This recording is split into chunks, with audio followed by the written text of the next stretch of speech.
আমাদের প্রতিবেশী যারা আছেন এই প্রতিবেশীদের মধ্যে কেউ কেউ এমন আছেন যে যারা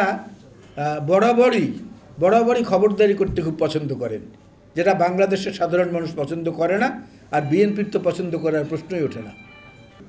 তুরস্কের এরদোগানের দলটির নাম হচ্ছে একে পার্টি, আপনারা জানেন।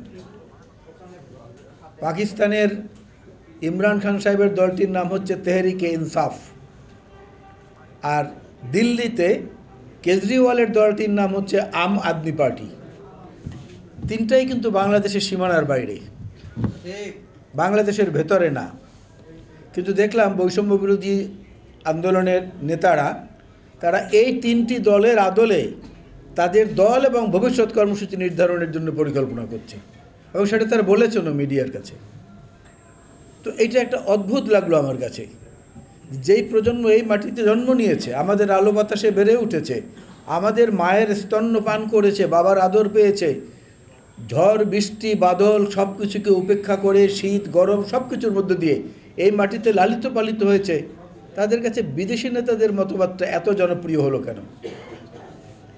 আমার এটা নিয়ে আসলে খুব দেখার পরই আমার মধ্যে একটা প্রশ্ন জেগেছে যে এটার মূল কারণটা কি। শেখ হাসিনার পলাতকের পেছনে আন্দোলনের চেয়েও বড় যে উপসর্গটি ছিল সেটা হলো সমাজের যে কোনো স্তরের, প্রত্যেকটি স্তরের এমন কোনো মানুষ ছিল না যে তাদের উপরে অতিষ্ঠ হয় নাই, অসন্তুষ্ট হয় নাই। একদম দিনমজুর থেকে শুরু করে সর্বোচ্চ পর্যায়ের কর্মকর্তা পর্যন্ত কিছু সুবিধাবতী হালুয়া রুটির অংশীদার যারা, তারা বাদে তাদের সম্মিলিত আন্দোলনের ফসল হচ্ছে এইটা। সেখানে এইটাকে আমরা বিএনপি এটাকে টেনে নিয়েছি প্রায় ১.৫ যুগের মতো সময়, এককভাবে আমরা টেনে নিয়েছি। তো এইখানটায় এসে খোঁচাখুচি করা বা অন্য কিছু করা এটা শোভনীয় না। আর এত নেতা বাংলাদেশে আছে, যারা আছেন শেরে বাংলা একে ফজলুল হক, মৌলানা আব্দুল হামিদ খান ভাসানী, হোসেন শহীদ সরওয়ার্দী, শেখ মুজিবুর রহমান, আমাদের প্রিয় নেতা যারা জিয়াউর রহমান বীরুত্তম, আরও অনেক নেতার উদাহরণ দেওয়া হয়। এদেরকে বাদ দিয়ে আম আদমি পার্টির কেজরিওয়াল কিংবা একে পার্টির এরদোগান কিংবা পাকিস্তানের ইমরান খান, এদেরকে পছন্দের কারণটা জাতির সামনে খুব তাড়াতাড়ি পরিষ্কার করলে আমার মনে হয় ভালো হয়, নাহলে এই প্রজন্ম বিভ্রান্ত হবে। আর যে কাজগুলো হচ্ছে অনেকে সাহস করে বলছেন না, আমি অতি সম্প্রতি একটি টক শোতে বলেছি এবং একটি আলোচনা সভায়ও বলেছি। কথাটি হলো যে সেনাবাহিনী প্রধান বললেন ৬২৪ জন, সম্ভবত এরকম ৬২৬ জন ক্যান্টনমেন্টে আশ্রয় নিয়েছেন, এবং তিনি আরও বললেন যে আরও যদি কেউ জীবন বাঁচানোর জন্য আমাদের কাছে নিরাপত্তা চায় আমরা তাদেরকেও আশ্রয় দেব। খুব ভালো কথা, মানবতা দেখিয়েছেন। এখন সেই ৬২৬ জন কোথায় গেল? পরবর্তীতে কেন জানানো হলো না যে তারা কোথায়? বাতাসে তো অনেক গুঞ্জন আছে, অনেক রকমের কথা আছে যে বড় বড় কর্মকর্তারা, কেউ সীমান্তরক্ষী যারা আমাদের আছেন তারা, কিংবা এই সেনাবাহিনীর মধ্যেও যদি কেউ তাদেরকে পার করে দিয়ে থাকেন, সেইটার তদন্ত হওয়া উচিত এবং সেটা প্রকাশ করা উচিত। কারণ যারা মানুষের রক্ত শোষণ করে এই দেশটাকে নিঃস্ব করে দিয়েছে অর্থনৈতিকভাবে, সামাজিকভাবে, মূল্যবোধগতভাবে, তাদের তো বিচার না করে কোনো উপায় নেই। বিচার করতেই হবে, না করলে সেটা জাতির সঙ্গে প্রতারণা এবং বেইমানি করা হবে। আমরা সেই প্রশ্নটা জানতে চাই।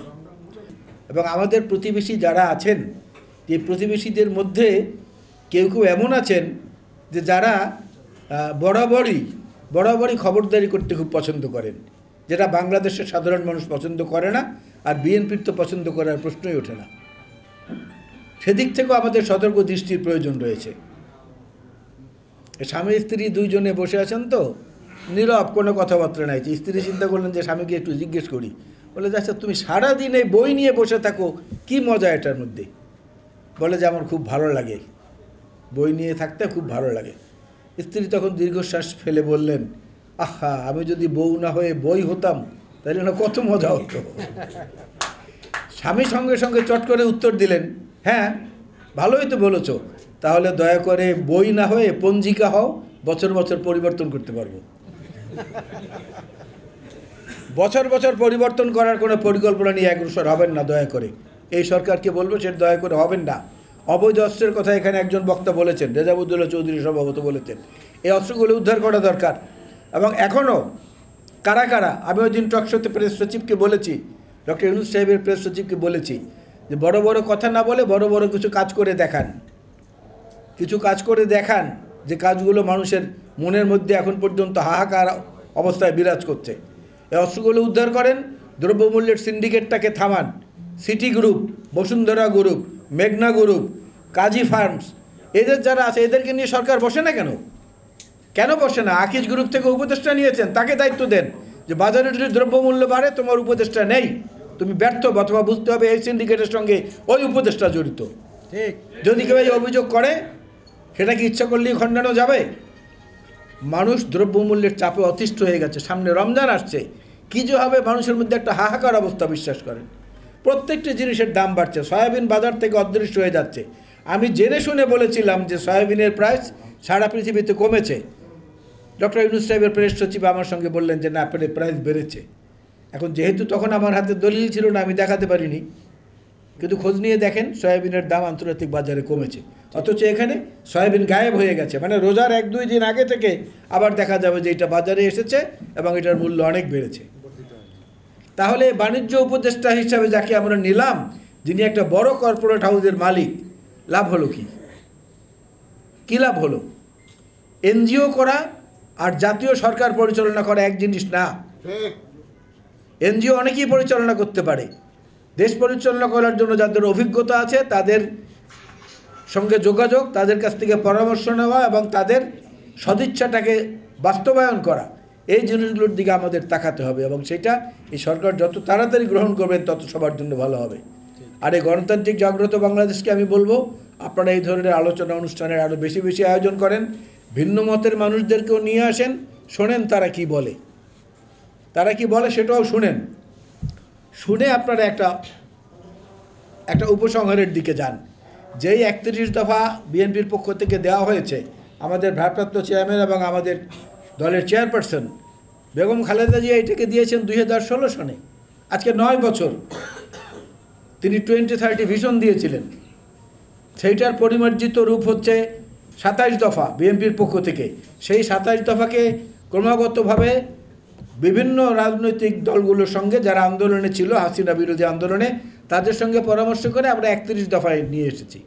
এবং মজার ব্যাপার হলো ওই 31 দফার নিচে একটা কনক্লুসিভ সেন্টেন্স আছে, যেখানে বলা আছে যে আরও যদি এর চেয়েও বা ভালো যদি আরও কোনো পরামর্শ থাকে আপনারা দেন, আমরা গ্রহণ করব। তো বিএনপির কাছে আর কি চান? আর কি চান? উদারতার সমস্ত দরজাগুলো আমরা খুলে দিয়েছি, হাজারো দরজা আমরা খুলে দিয়েছি। এইটাকে যদি কেউ দুর্বলতা মনে করেন তাহলে ভুল করবেন। কিন্তু জনগণের অধিকার আদায়ের লক্ষ্যে বিএনপি ছিল অতীতে, বর্তমানে আছে, ভবিষ্যতেও থাকবে।